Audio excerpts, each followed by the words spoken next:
la météo avec C3A Productions. Bonsoir à tous et à toutes, j'espère que vous avez passé une très belle journée et que vous préparez déjà une très bonne semaine. C'est toujours un plaisir pour moi de vous rejoindre à 7 heures pour de nouvelles prévisions météo. Et bien ce soir, le thermomètre chute légèrement, on quitte donc de 29 degrés de température maximale à 26 degrés sur l'ensemble du territoire national contre 16 degrés de température minimale. Retrouvez donc dans la région du nord-ouest de la douceur une fois de plus annoncé, mais pas en temps très calme. On le voit plus en détail, voici dans le nord où je vous emmène et je vous tiens par la main. Le temps s'annonce très calme malgré ce ciel très nuageux et cette accalmie ira jusqu'au petit matin avec de la douceur annoncée 26 à 31 degrés. Dans le sud-ouest vers la côte, les pluies seront battantes et orageuses comme vous pouvez le constater et ceci jusqu'au petit matin. Quelques villes seront néanmoins exemptées. Terminus donc dans la région du sud. Les pluies sont également au rendez-vous et ce temps pluvieux ira jusqu'au petit matin, comme vous pouvez le constater. Alors prenez toutes vos dispositions. C'est le moment pour vous de préparer vos semences de cacao si vous êtes dans le sud à Ambam. Très belle soirée. C'était la météo avec C3A Productions.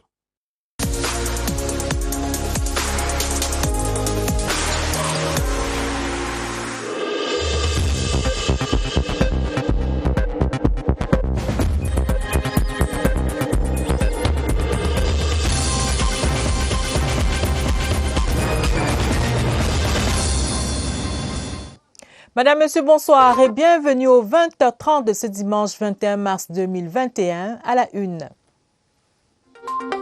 Le marché du poulet bat de l'aile au Cameroun alors que la volaille est de plus en plus rare. Les prix s'envolent lorsqu'on a la chance d'en trouver. Le 20h30, enquête. Amour, affection et attention pour les enfants atteints de trisomie 21, c'était ce dimanche à Douala à l'occasion de la journée dédiée à cette maladie. Les détails dans ce journal. Covid-19, ne surtout pas baisser la garde, remobilisation et renforcement des mesures barrières sont les prescriptions faites dans plusieurs régions du pays. Les échos dans ce journal. Et voilà pour les titres.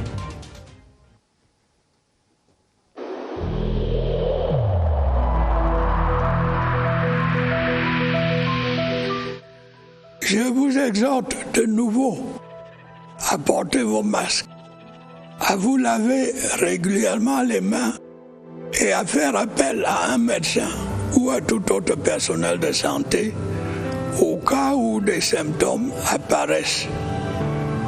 C'est le seul moyen de préserver les vies et de freiner la propagation du virus.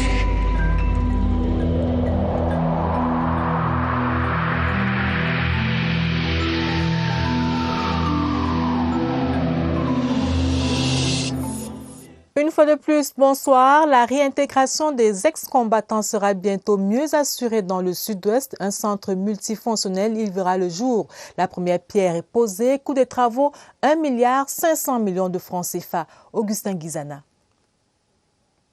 L'édifice futuriste sortira des terres ici à Misselele, localité de l'arrondissement de Tiko, située à une vingtaine de kilomètres de Boya. Vous avez un projet avec 6 dortoirs, avec 60 personnes par dortoir. Vous avez un réfectoire d'une capacité suffisante pour tout le camp. Vous avez des ateliers mécaniques. On a mis des terrains de football. Vous avez une infirmerie dans laquelle sera posté aussi des psychologues. Il y a une église. Ce projet qui coûtera à l'État pas moins d'1,5 milliard de francs CFA sera exécuté par un partenaire stratégique. Pour cette pose de la première pierre, le coordonnateur national du CNDDR était accompagné du gouverneur du Sud-Ouest Bernard Okalia Bilay et les partenaires, notamment l'armée camerounaise. Les autorités municipales et traditionnelles ont contribué à la matérialisation de ce centre de désarmement, de mobilisation et de réintégration. La superficie qu'on a donnée au gouvernement ici, c'est approximativement 25 hectares. Et nous, on donne ça avec beaucoup de joie parce que c'est quelque chose qui va amener le développement dans mon village. Ça va aussi faire que la commune de Tiko va devenir peut-être un lieu touristique dont certaines personnes vont quitter de leurs endroits de venir voir ce qui se passe, si c'est vrai ou non. Et puis ça va changer l'économique. Le programme naît de la volonté du chef de l'État Paul Biya à travers une dotation spéciale en 2020, s'étend bientôt à l'extrême nord où les autorités en charge du désarmement annoncent de bonnes nouvelles. À Maroua, il y a 27 enfants qui sont sortis. Créé en 2018, le CNDDR fait son bonhomme de chemin. Nous vous le disions en titre, le poulet se fait rare dans nos marchés. Le prix n'est pas à la portée de toutes les bourses lorsqu'on en trouve. Éleveurs et ménagères trinquent. Joël Igor Abanda, enquête. Nous sommes ici dans l'enceinte d'une ferme basée à Oubac, dans l'arrondissement de Kola qui produisait environ 20 000 poulets il y a 3 mois. Aujourd'hui, la ferme est vide, elle n'abrite plus que quelques chèvres et quelques employés. Les abreuvoirs ont été rassemblés et attendent en vain une autre vague de poussins. Nous sommes rapprochés des accouveurs, ils nous ont fait comprendre qu'ils ne sont plus capables d'importer les OAC à cause du Covid. Et les parentaux qui sont à notre disposition dans le pays ne sont pas suffisamment assez pour couvrir toute la demande. Ici, en Bokawai, par le Boudi, ce jeune fermier a dû réduire sa production agricole. Elle est passée de 4 000 à 2 000 poulets en l'espace de 2 mois. Actuellement, nous sommes à 750, 800 de poussins. Ce n'est vraiment pas évident. Et il y a aussi l'aliment qui a augmenté, la matière première, qui fait en sorte que nous, les éleveurs, nous avons un déficit dans la filière agro-pastorale. Les producteurs avicoles que nous avons rencontrés indiquent que les prix des poussins d'un jour ont augmenté. Et pour cette structure qui fait dans la vente des poussins d'un jour et autres intrants avicoles, la principale raison, c'est la grippe aviaire qui sévit en héros. Il y a une décision ministérielle qui interdit l'importation des œufs à couver.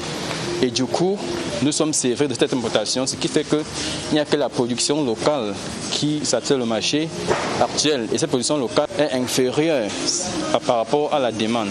La situation de la rupture d'importation des poussins d'un jour impacte sur la production avicole au Cameroun. Du coup, le poulet se fait rare sur le marché camerounais et de plus en plus cher.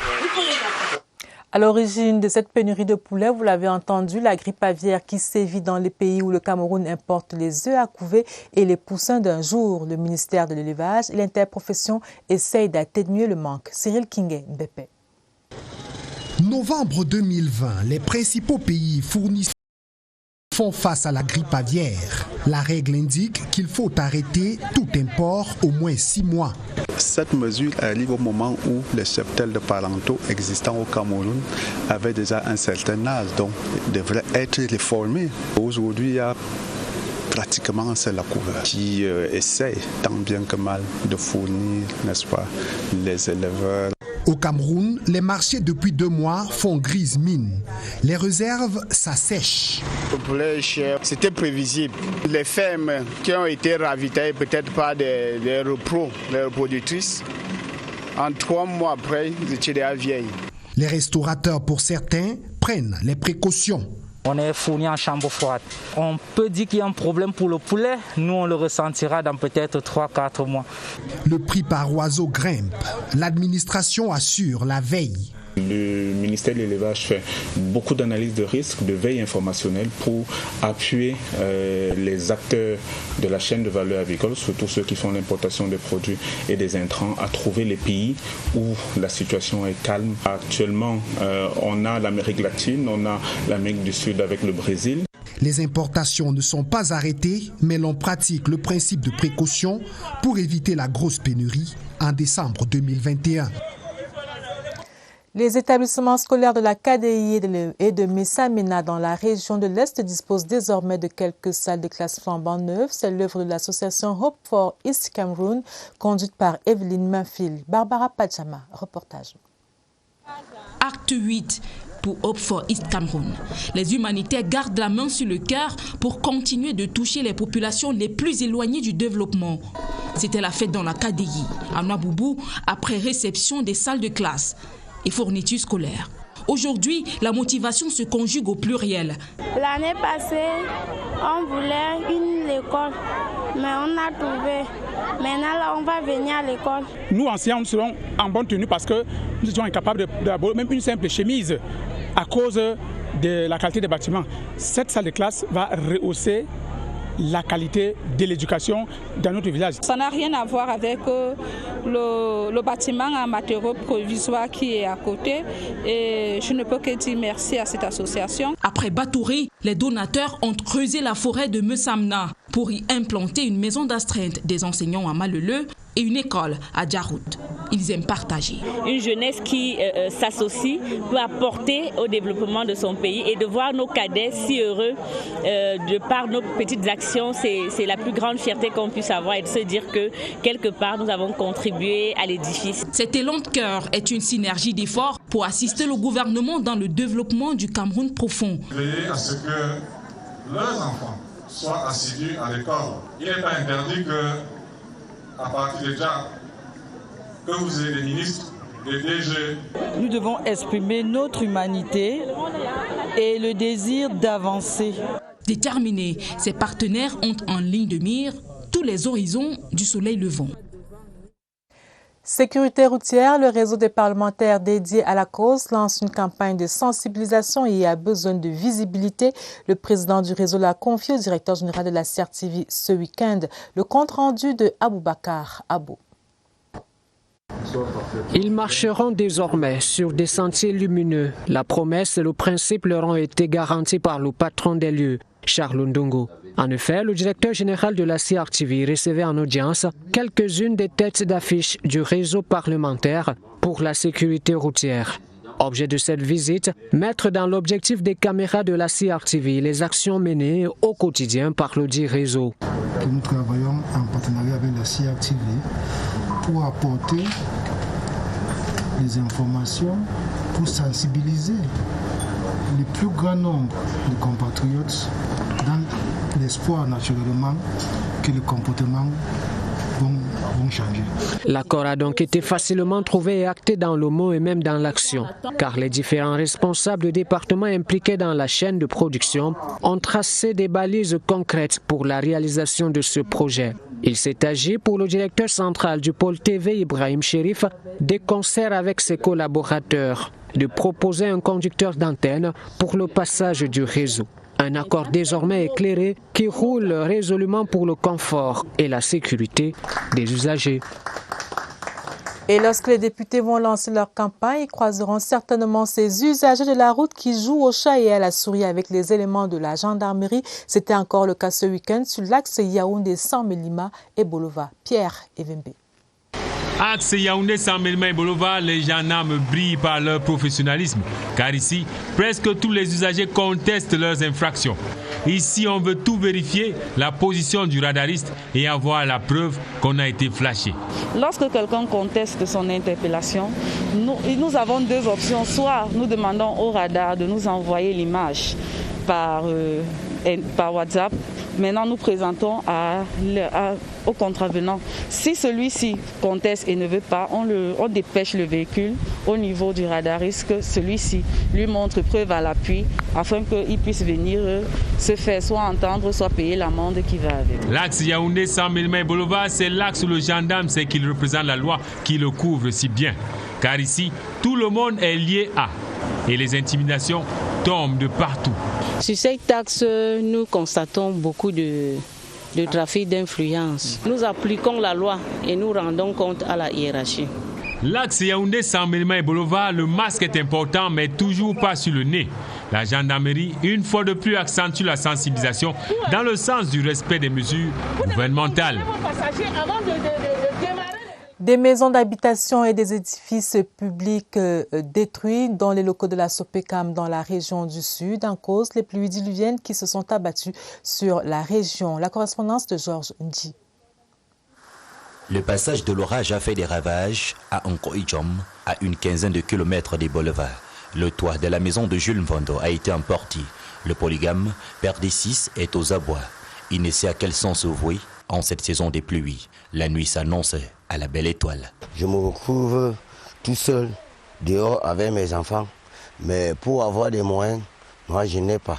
Et actuellement, je ne sais pas où y aller. Depuis 2-3 jours, je me retrouve sur la pluie avec les enfants. Dans ce village, le cas de Jules est loin d'être isolé. Une dizaine d'autres maisons ont été détruites. Les propriétaires essaient de se reconstruire en espérant l'aide des autorités. Sous la pluie, nous reprenons la route des boulevards. À notre arrivée, nous trouvons quelques bâtiments du centre-ville saccagés. Les locaux de la Sopecam n'ont pas été épargnés. Les bureaux, la salle de rédaction sont inondés. Des milliers de livres au programme destinés pour les établissements scolaires de la région, complètement trempés. Le directeur Aimé Francis Amougou tente de sauver ce qui peut encore l'être. J'ai fait appel au délégué régional à la communication et à madame le directeur de la station régionale CATV. Ils vont nous aider à transporter ces documents, les documents et nos dossiers les plus urgents. Puis j'ai fait appel à un huissier pour venir constater, parce que la toiture en s'envolant est allée s'abattre sur nos véhicules en bas. Nos véhicules sont carrément bousillés. Dans la région du Sud, ces fortes précipitations font de plus en plus peur vu l'ampleur des dégâts. Et la saison des pluies ne fait que commencer. Ce 21 mars, c'est Journée mondiale de la trisomie 21, occasion pour les parents dont les enfants sont victimes de cette affection d'organiser une journée d'activité pour ces enfants. Chris Patricia Luluga, CRTV Littoral. Ils sont nés avec une anomalie du chromosome 21 qui se traduit par une déficience intellectuelle et un retard de croissance. Malgré leur handicap, les enfants trisomiques sont capables de s'épanouir, principalement pendant les activités sportives. Je me sens très bien. Même malgré les difficultés, je me sens bien. Et ces enfants trisomiques ne sont donc pas des enfants du mauvais sort, mais ont juste besoin d'un encadrement spécifique pour être intégrés dans la société. Ce que nous avons constaté d'emblée, c'est que les parents, en premier, laissent les enfants dans la maison. Les parents ont honte de ces enfants-là. Nous les interpellons à les envoyer à l'école. Comme ça, leur intégration sera plus facile. Avoir un enfant trisomique n'est donc pas une fatalité. Consacré à la lutte contre le Covid-19 dans la région de l'extrême nord, le gouverneur Midji Awa Bakari sensibilise, autant pour moi, les populations au respect des gestes barrières. Aladji Mustafa. Le gouverneur de la région de l'extrême nord n'est pas allé du dos de la cuillère pour rappeler aux populations des 3 arrondissements de Maroua que le coronavirus existe, tue et les chiffres sont alarmants. Nous avons plus de 1000 cas testés positifs. Fort heureusement, il y a plus de 900 aussi cas guéris, malheureusement avec 22 cas de décès au jour d'aujourd'hui. D'où la nécessité de sensibiliser et remobiliser les populations pour le respect des mesures barrières contre le Covid-19 à travers le lancement de cette campagne à Maroua. Nous demandons à tout responsable d'appliquer les mesures barrières. Le regroupement ne doit pas dépasser 50 personnes. Et bien évidemment, avec le lavage des mains, le port des masques, seules les mesures barrières peuvent nous mettre à l'abri. L'État est en train de voir des voies et moyens pour acquérir les vaccins. Du matériel anti-Covid a été remis au cours du lancement de cette campagne qui va s'étendre dans les 6 départements et les 47 arrondissements que compte la région de l'extrême nord. Dans le nord-ouest, on dénombre plus de 300 cas testés positifs cette semaine, d'où les activités de désinfection des espaces publics menées par la commune de Bamenda. Valentin Kouadeu. Les derniers chiffres rendus publics par les responsables sanitaires du Nord-Ouest font état de 354 nouveaux cas positifs enregistrés cette semaine et 14 décès. Cette résurgence de la pandémie n'a pas laissé la municipalité indifférente. Nous organisons cette autre opération de sensibilisation et de désinfection parce que nous savons qu'une population en bonne santé est une population riche, car la santé, c'est le travail. C'est pour cette raison que nous sommes dehors pour désinfecter et sensibiliser les gens à porter leur masque.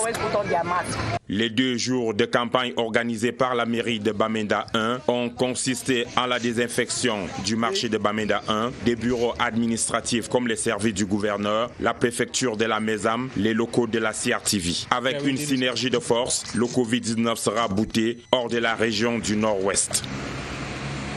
Vigilance et prudence, c'est l'appel que le gouverneur du Nord lance aux populations de cette région. Jean Batéidi y mène une campagne de sensibilisation. Claver Pascal Danga est à Garoua. Entre le 1er et le 18 mars, 237 nouveaux cas testés positifs au Covid-19 ont été enregistrés pour 4 décès dans le Nord, ce qui porte à 534 cas en 2021 pour 24 décès et 427 guérisons dans la région. Une courbe de nouvelles contaminations qui croît sans cesse du fait du relâchement observé dans le respect des mesures barrières. Faire en sorte que la sensibilisation puisse continuer et que les gens fassent attention. Le Covid-19 n'est pas terminé et nous devons tout faire à travers des mesures barrières. La mobilisation de tous est un impératif pour infléchir la courbe de la pandémie. Nous voulons que les activités puissent continuer, mais que chacun prenne conscience de se protéger et de protéger les voisins. Le gouverneur de la région du Nord s'est rendu au marché du poisson du pont sur la Bénoué à Garoua. Au-delà de la sensibilisation dans cet espace à forte concentration humaine, Jean Abaté Idi a remis aux commerçants un important matériel de lutte contre le coronavirus qui doit être éradiqué.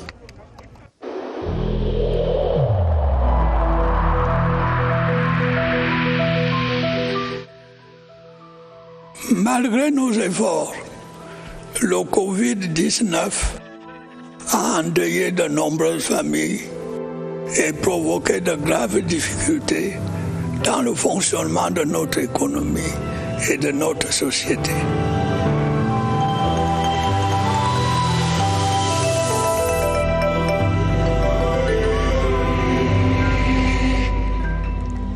Et comme tous les soirs, retrouvons Évariste Yenga au centre des opérations des urgences de santé publique avec son invité Théodore Bella pour parler des résultats des tests qui se font parfois attendre. Évariste, bonsoir. Bonsoir. Où se faire tester? Question récurrente à la limite du casse-tête. Presque chacun s'est posé cette question.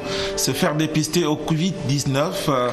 Où est-ce que l'on devrait aller selon l'endroit où l'on se trouve? Réponse ce soir avec Théodore Bella et de l'unité investigation et suivi des contacts. Bonsoir.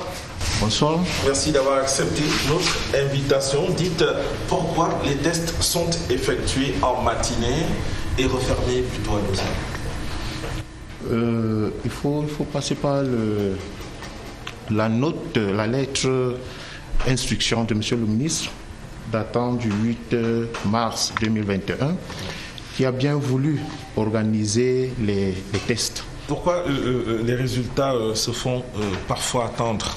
Parfois on dit que c'est 48 heures, mais c'est 3 jours après qu'on reçoit. On dit 72 heures, on les reçoit 4-5 jours après. Il faut expliquer à la communauté qu'il y a deux types de tests. Il y a les tests par la PCR, et c'est ce test-là qui font 72 heures maximum. Et il y a les tests par les TDR, les tests rapides de dépistage qui font dans les 10 à 20 minutes. En réalité, c'est ça. Est-ce que toujours les 72 heures sont respectées?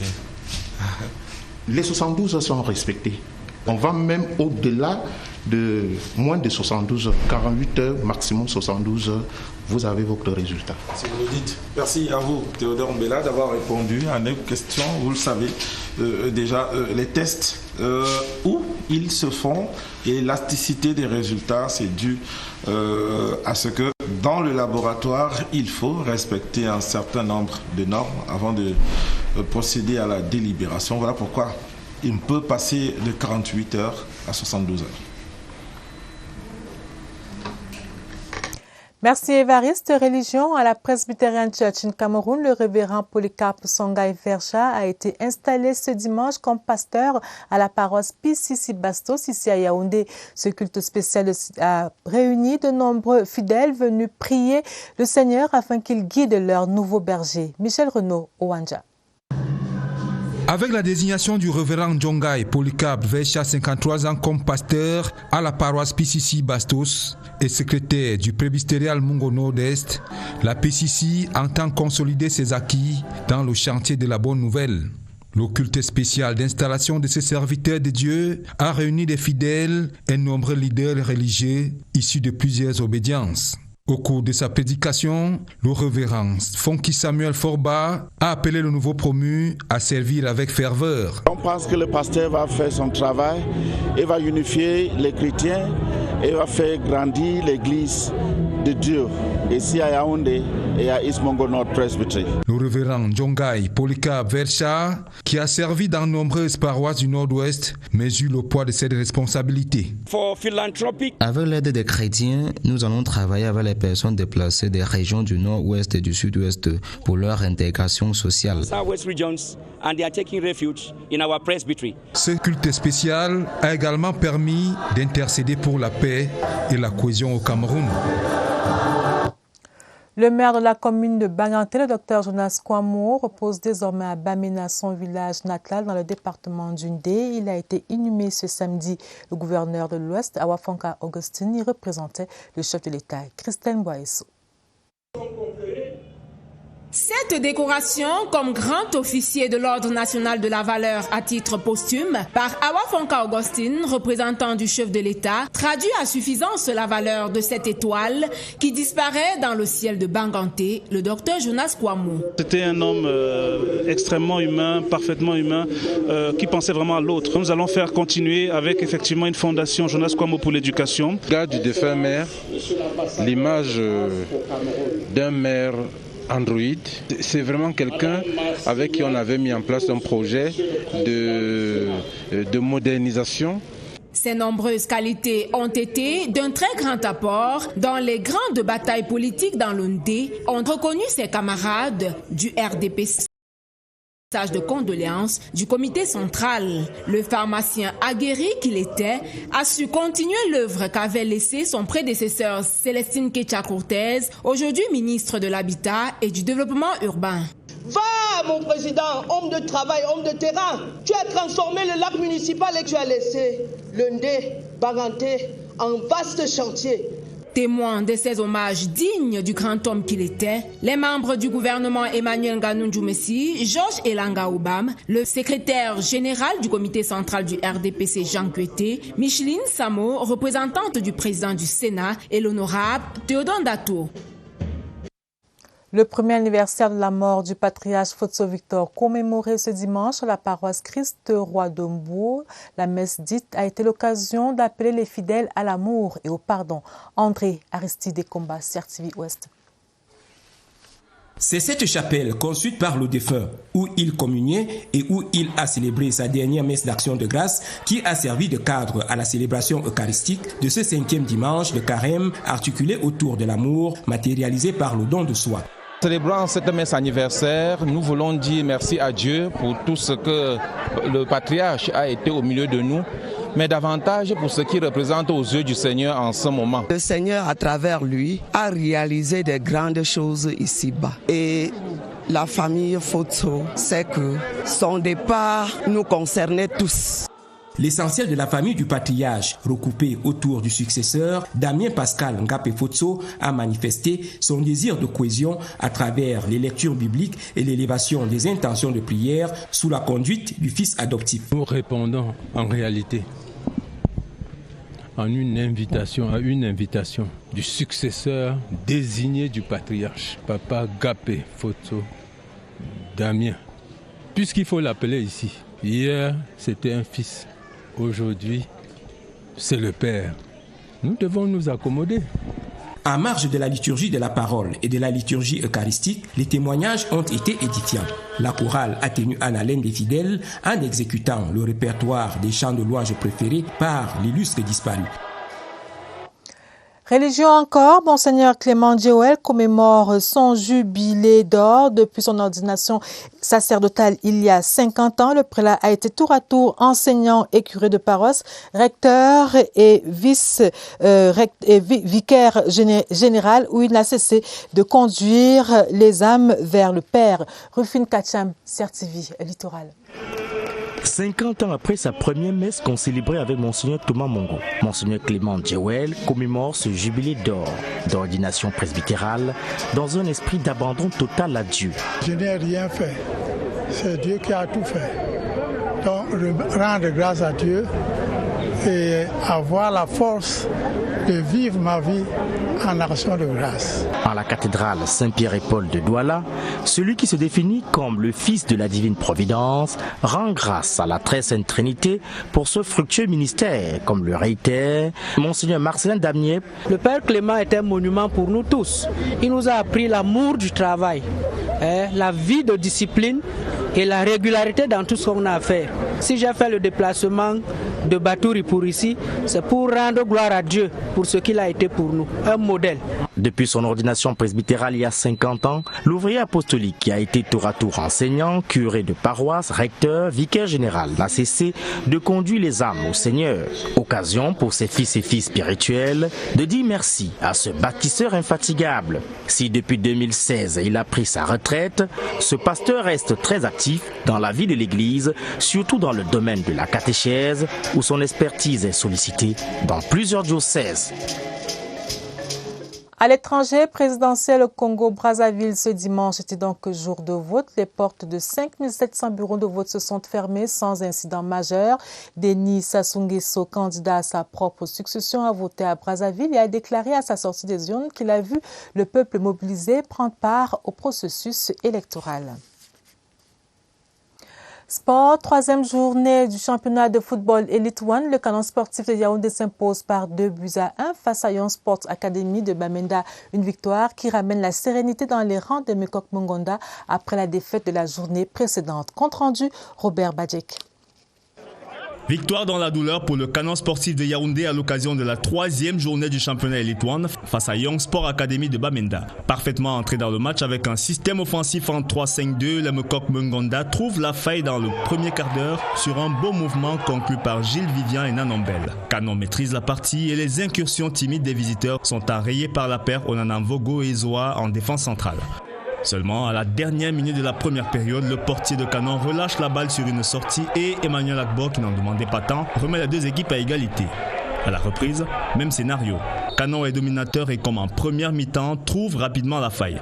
Cette fois sur un coup franc magnifiquement repris par Simon Moukete. Canon termine la partie presque sur les rotules, mais l'essentiel est sauf. Il fallait absolument gagner donc pour rester un peu dans la course. Donc voilà, on l'a fait. La chance a été avec nous où on en voulait un peu plus. Donc voilà. Pilule amère pour Yossa qui enchaîne une deuxième défaite d'affilée. On s'est créé quelques occasions, on n'a pas concrétisé. Ce qui est sûr, c'est qu'il nous faut gagner. Il faut qu'on commence à gagner. Avec 2 victoires et une défaite en 3 matchs joués, les canonniers peuvent aborder la 4e journée avec sérénité. Un nouveau titre pour Samuel Eto'o-Fils, mais obtenu loin des stades et près des amphithéâtres, celui de Dr Honoris Causa. Vendredi dernier, la distinction lui a été décernée en France à l'école de commerce de Lyon. Évariste Yenga. Eto'o-Fils est docteur. Il ne s'agit pas de la médecine ou du plus haut grade universitaire. Le titre que lui a décerné Hervé Diaz, le président du groupe École de commerce de Lyon en France, est honorifique. Docteur honoris causa. Une reconnaissance à sa carrière sportive d'exception et son leadership social. L'homme qui est devant vous a été à l'école de la performance, de l'acceptation, de la force de l'autre, de la bataille pour être le plus fort et du plaisir de voir les gens heureux grâce à lui. La distinction est décernée à l'ancien capitaine des Lions Indomptables au moment où l'école de commerce de Lyon vient de lancer un cycle de formation en management du sport et ouvert des campus dans plusieurs pays africains, parmi lesquels le Cameroun. Fin du journal, édition préparée avec la collaboration de Laurence Okalia et Maria Mazou. Prochain rendez-vous avec l'information, ce sera à minuit. Bonne suite de programme sur la CRTV et tout de suite, c'est Scène de presse.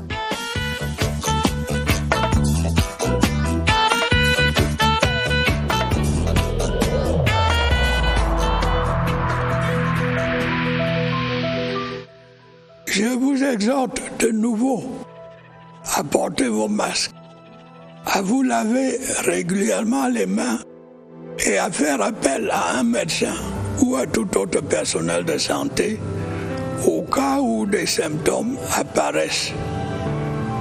C'est le seul moyen de préserver les vies et de freiner la propagation du virus.